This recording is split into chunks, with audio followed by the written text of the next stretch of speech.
going in and start attacking our partner. Because now we can start inserting our hooks from here. We can go into situations where we can go into crotch locks. We can start pulling the hands forward. And now we can start either pulling our partner down towards us, where now her hips are between my knees, or we can start building up into turtle position, where now her hips are between our knees. Okay. Conversely, if we can start playing a game where we can start stepping over and getting our hips or our partner's hips between our knees, we're going to be very well positioned to start winning this exchange from here. Is that any time I can get my partner's hips between my knees, I'm going to be in good shape. Okay, or at least in a position where maybe your hips aren't between my knees from here, but I'm in a position to potentially move quickly to a situation where my partner's hips are between my knees. I'm well positioned from here. And if at any point she can start to get to positions where my hips are between her knees, now she's in a position to potentially attack me. If she goes to start playing a game where she maybe bridges towards me and I fall over, and from here she comes up and now my hips are between her knees, she can win from here. Okay? Or if she gets all the way up like this, and now my hips are between her knees. If she drives her knees forward from here, my hips now are between her knees. So if I can get her hips between my knees, if she can get my knees or my hips between her knees, we are in positions to win these exchanges based on where our knees are relative to our partner's hips. Okay, in general, if she can get my hips between her knees, she's in a good position to win. And if I can get her hips between my knees, I'm in a good position to win. So we have a battle of our knees, controlling our partner's hips, but we also, from specific positions, but in the bigger picture, if you zoom out a little bit, most of the time what we're looking to do is find ways to get our partner's hips between our knees. And if we can do that, we are much better positioned to start working into attacks right from here. Okay, now I'm facing my partner and we're in a situation where I'm belly up and she's belly down, her hips are between my knees. I can start to attack her from here until I can get into situations where I can pull her belly up and I'm belly up and now her hips are between my knees, or I can start building height to where she's belly down and I'm belly down and now her hips are between my knees. So we have a battle of our knees relative to our partner's hips and her knees relative to my hips, and what we're looking to do is to get our partner's hips between our knees, and you'll be much better positioned to start winning these exchanges. All right, so let's look at the dilemmas that our partner from bottom is going to be playing from here. Because again, if we're countering this position, we need to know exactly what we're countering. If we don't understand what we're countering, then it's going to be hard for us to react accordingly. Okay, so knowing that she is trying to build height from a bottom position, and that she is also trying to get her knee inside my hip from a bottom position, how can she do this? She can't just give me problems. I'm going to solve the problem. She has to give me dilemmas. Okay, so when we're in positions like this, we're in a bottom position. Okay, when I get to this position, if I just try to heist out of this position, she will just take her knee and she'll glue it inside my hip. And now, if I just try to heist and extract my leg, I'm beat from here. Okay, understand that the more she has her legs pinched together from top position, the harder it is for me to extract my leg. But the easier it is to start bridging and taking her backwards because she has a narrow base of support because of the fact that her knees are together. So when she goes to sit towards her hip, not to her hip, but towards her hip in this position, now this will make me more inclined to start bridging in situations like so, where I can start bridging her over. Now she can counter this from these positions, but there is a game that we can play from here, from bottom, where I bridge and threaten to take my partner over. If I bridge and I threaten to take her over, and she does what most people do, which is just to open up her knees for base, now I slide my knee in, and now I have my knee inside my partner's hip. So now from here, when she goes to beat me from this position, I can keep her height broken, and I can start to build height with that elbow, and we can start to scoot away and beat our partner from bottom position. So the dilemma that you're looking at is a situation where when you are on top, the closer your knees are together, the harder it is for your partner to extract the leg. But the easier it is for them to bridge you back and over. The wider your knees are, the harder it is for them to take you back and over with a bridge, but the easier it is for them to start sliding the knee inside your hip and creating an angle on you. Okay. When we're in side control, okay, now from here, if she doesn't really have control over my leg from this position. So if her knees are close together from here, it's a pretty easy thing for me to start bridging and knocking her backwards.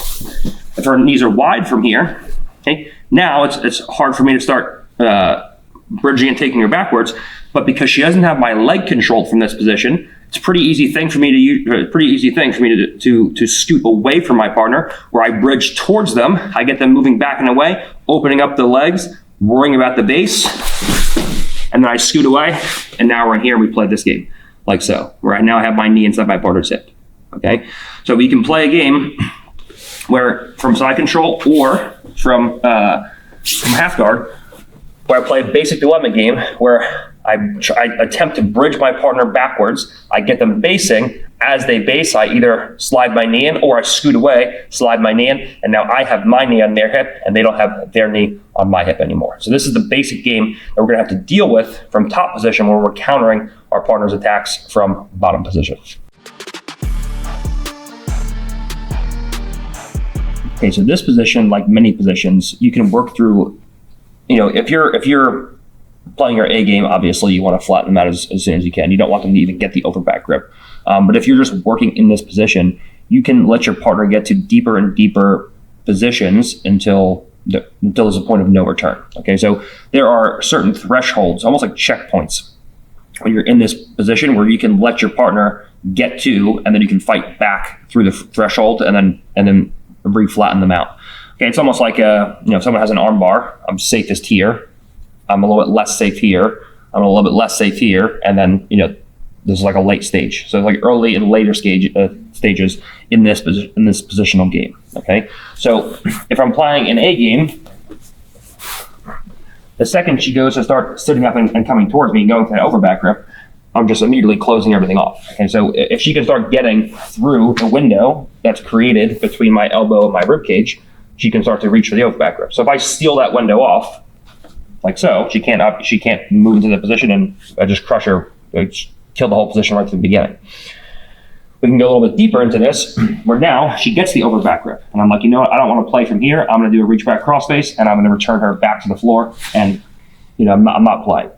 Okay. Then we can play a little bit deeper, where I let her set up the position. I don't immediately go into a reach back crossface, and now she has weight over my hands. So now I can't put a reach back crossface in.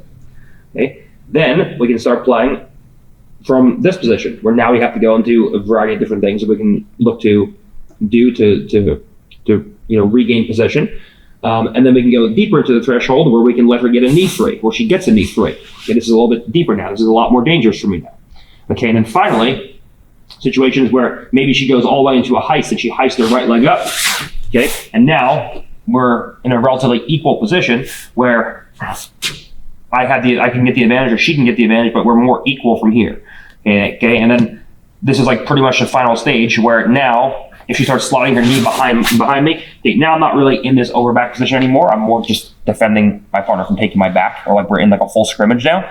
But you can take this position deeper and deeper into the thresholds depending on what you're trying to accomplish. Sometimes I'll let my partner get into these positions. I'll just work through later stage escapes.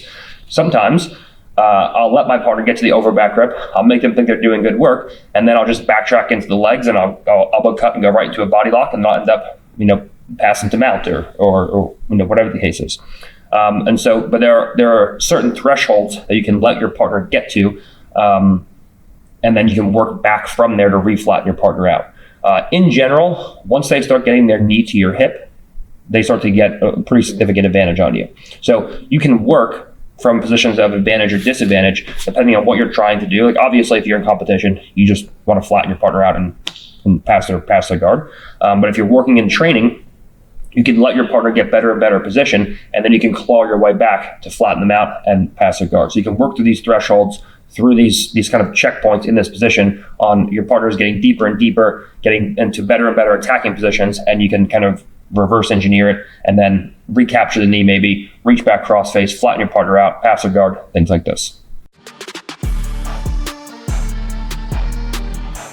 All right, so to put this position plainly and simply, when I'm looking to get a leg up in this position, I'm looking to beat my partners either at the shoulders or at the hips, and eventually both. Okay, so if I see that my partner's trying to reach through that over back grip and I can stop her or quickly reach back and go for a reach back crossface, flatten my partner out and beat her and pin the shoulders, I'm going to be in the driver's seat.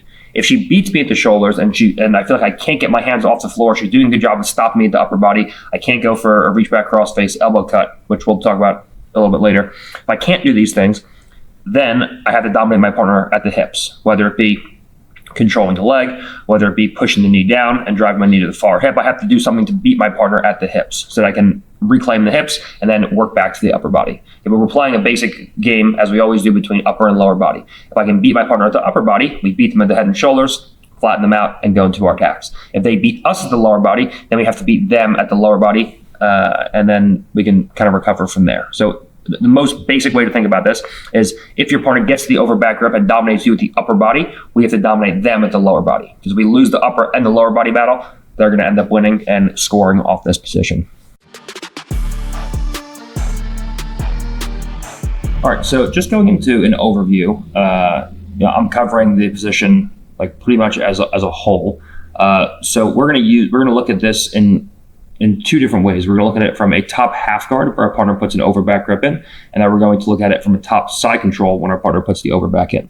Now we're going to look at it in a situation where we have a top half guard on our partner, and we're going to look to defend from there. We're going to look at a situation where we have a top half guard and our partner puts a butterfly hook in. It's pretty similar with the butterfly hook. I don't know if I'm going to split it up into like a whole different section for butterfly half guard or just maybe put some similarities and differences.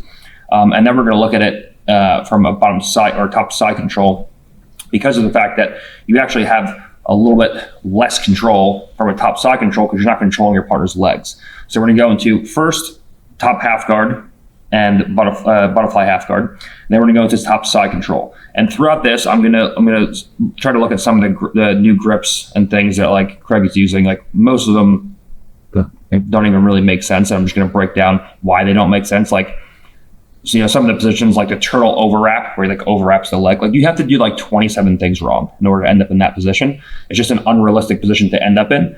But if you do end up there, we're going to kind of go into counters to these unrealistic situations that you could potentially find yourself in along the way through half guard, butterfly half guard, and side control. Then we're going to go into some of the like bullshit buggy stuff that he does and just general buggy defenses. And then we're going to go into some of the dark stuff that he does as well. And as I recall, I'm not 100% sure, but I'm pretty sure when I taught strangle escapes or like any kind of instructional where I would teach Darce defenses, I'm pretty sure up until now we only have keeping a thumb inside the wrist, but no actual escapes. But I have an escape system now, so I'm going to show you guys. I'm not going to do like a whole strangle escape 2.0 because I just don't have enough new stuff in that area. But I'm going to add some Darce stuff to like actually go into Darce defenses and like some theory on how to actually escape Darces, just as like a little bonus for you guys. So we'll do. It's not that new since last ADCC you've been practicing this. Yeah, like it's been years old now, but last time we were filming in Boston, I didn't have a full, I had like a way to not get strangled, but I didn't have a full escape yet to a Darce. Whereas I have like a full escape series now. So we'll do top guard, half guard, top and bottom. I may add a separate section for butterfly half guard. I may not. I may just go over it in like one or two clips. Top side control. And between half guard and side control, we'll go over like a lot of new stuff that Craig does and explain why they're just not realistic reactions for you to get. And then we'll do buggies from there, which should be interesting, just like buggies in general and like specific bullshit ones that he was doing. And then we'll go into some like extra Darce stuff as well.